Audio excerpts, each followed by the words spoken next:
Alhamdulillahi ala ni'matil iman. Alhamdulillahi ala ni'matil Islam. Alhamdulillahi ala ni'matil hidayah. Seorang hamba itu jika sudah diletakkan jasadnya di dalam kuburnya, kemudian ditinggalkan oleh orang-orang yang telah mengiringinya. Jadi mengiringi, memakamkan, sudah selesai, ditinggalkan. Jadi begitu ditinggalkan itu sudah mulai terdengar suara orang-orang yang meninggalkannya. Kalau sudah pergi semua itu, ya, kemudian atahu malakan, datanglah dua malaikat. Keduanya mendudukkan orang itu, jasad itu, ya. Fayaqulani lahu, maka berkata, mulai diinterogasi, mulai ditanya. Ya, malaikat itu bertanya kepadanya, dua malaikat itu bertanya, "Ma kunta taqulu fi hadzal rajuli Muhammadin sallallahu alaihi wasallam?" Ya, bagaimana pendapatmu tentang sosok ini?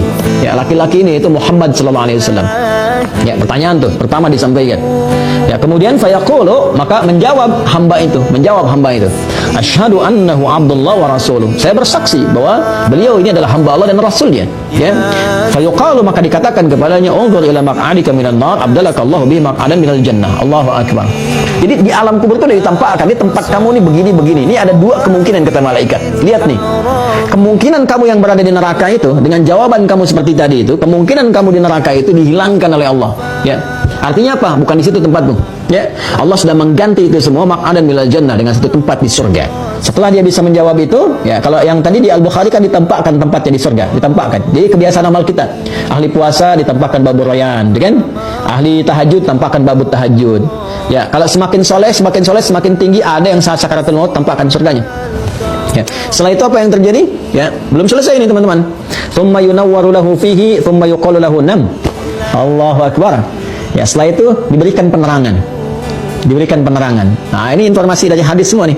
Diluaskan, dikasih penerangan. Ya, enak, nyaman, tenang dan sebagainya. Tsumma yuqalu lahu nam. Lalu dikatakan kepadanya, ya, malaikat itu berkata, udah istirahat aja dulu, tidur aja dulu sekarang, istirahat dulu. Ya, masya Allah, ya, disuruh istirahat, ditampakkan surganya, nikmat semua, tempatnya luas, tempatnya lebar, ya. Kemudian, fayaqulu arji' ila ahli fa akhbirhum. Allahu akbar. Ya, Allahumma shalli ala sayyidina Muhammad. Fayaqulu arji'u ila ahli, ya, fa akhbirhum.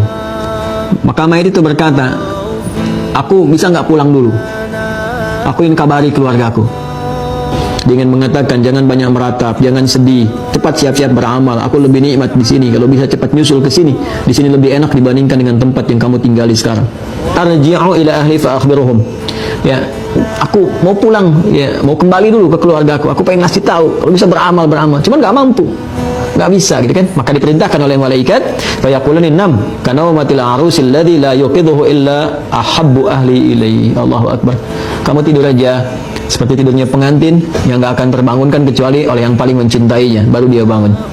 Ya, maka ini menggambarkan suasana kenikmatan di alam kubur dikasih sedemikian rupa. Maksudnya apa? Sampai nanti Allah tetapkan hari kebangkitan tiba, baru bangkit, bangun. Jadi kubur itu tempat istirahat aja. Ya, masya Allah, diapresiasi tinggi. Udah, kamu udah lelah, kamu di dunia tawakan antawak. Ya ayyuhal insanu innaka kadihun ila rabbika kadhan famulaqi. Kamu udah berusaha sebaik-baiknya, ya, udah luar biasa lelah kamu. Sekarang lelah, kamu istirahat aja. Karena udah ini nanti ada kebangkitan, tegang lagi macam-macam. Udah, jangan sibuk lagi, udah nggak ada amal lagi, selesai kamu. Nggak ada jejak lagi. Makanya disebut alamnya kubur, karena nggak ada jejak amal lagi setelah itu. Dan diam aja di sini, istirahat sampai kebangkitan tiba dan sebagainya.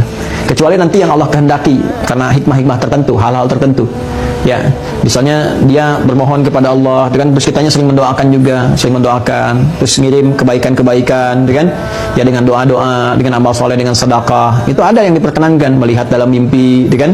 Ngasih isyarat, senyum, bahagia, macam-macam. Ada yang demikian dengan kehendak Allah Subhanahu wa taala. Itu babnya tersendiri. Nanti begitu masuk bab itu kita terangkan sehingga paham dengan ilmunya. Ya, bagian terakhirnya hatta yab'athahu Allahu min marji'ihi dzalika, ya, min marji'ihi dzalika, sampai Allah membangkitkan dari tempat beristirahatnya itu. Wa in kana munafiqan qala sami'tu an-nasa yaqulu fa qultu mithlahu la adri. Tapi kalau orang munafik, ya, orang munafik diminta untuk bersyahadat mengenali Rasulullah, dia nggak bisa. Tadi kayak di Al-Bukhari, dia berkata, ya, sami'tu an-nasa yaqulun, saya dengar manusia banyak bicara, orang-orang banyak menyampaikan begitu. Ya, fa qultu mithlahu la adri. Maka saya pun, ya, menyampaikan seperti itu aja. Saya nggak tahu sosok ini siapa, ya kan? Saya nggak tahu harus mengatakan apa, ya. Fayaqulani qad kunna na'lamu annaka taqulu dzalika. Maka malaikat itu mengonfirmasi, kami juga tahu kebiasaan kamu pasti nggak pernah kebiasaan begitu. Kamu nggak pernah ibadah, nggak pernah ucapkan itu, nggak kenal dengan siapa sosok ini. Jadi dihardik oleh malaikat, la daraita wala talaita. Kamu ini nggak ngerti, nggak tahu, ya, karena nggak pernah belajar baca, nggak pernah pahami. Kenapa dikasih kesempatan hidup? 20 tahun, 30 tahun, 40 tahun, 50 tahun, bahkan puluhan tahun, 70 tahun, 60 tahun, sampai fisik berubah, ya, menjadi rapuh, letih, rambut mulai memutih, masih nggak ngerti juga. Ini ada anak 6 tahun ngerti la ilaha illallah, kamu 60 tahun nggak ngerti-ngerti, gitu kan? Ini bahasanya gitulah kurang lebih ya. Ya kalau yang nyatanya nanti saat masuk nanti tahu sendiri. Lalu apa yang terjadi kemudian? La daraita wala tarit. Kamu nggak tahu karena kamu nggak pernah mau memahami, nggak pernah mau belajar, nggak pernah mau mengerti. Tsumma yudrabu bimitraqatin min hadidin darbatan baina udhunaihi.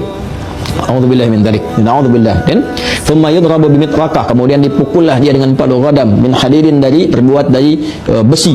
Ya, dipukul dengan palu qadam terbuat dari besi, darbatan baina udhunaihi, satu pukulan di antara dua telinganya, di dahi, di kening. Pukul, boom, gitu kan? Yang nggak pernah sujud. Yang nggak pernah sujud, yang nggak pernah menghamba kepada Allah, ya kan? Maka kalau tadi di Al-Bukhari dipukul dulu tuh, dipukul ya, pakai palu besi tadi udah dipukul, maka malaikat itu dikonfirmasi di At-Tirmidzi, setelah itu belum selesai, udah dipukul, diperintahkan kepada tanah, himpit tuh sampai hancur. Maka hancurlah kemudian tulang belulangnya, habis semuanya, ya, dan terus begitu, terus tuh kan, ya, terus begitu dihancurkan sampai kemudian tiba hari kiamat.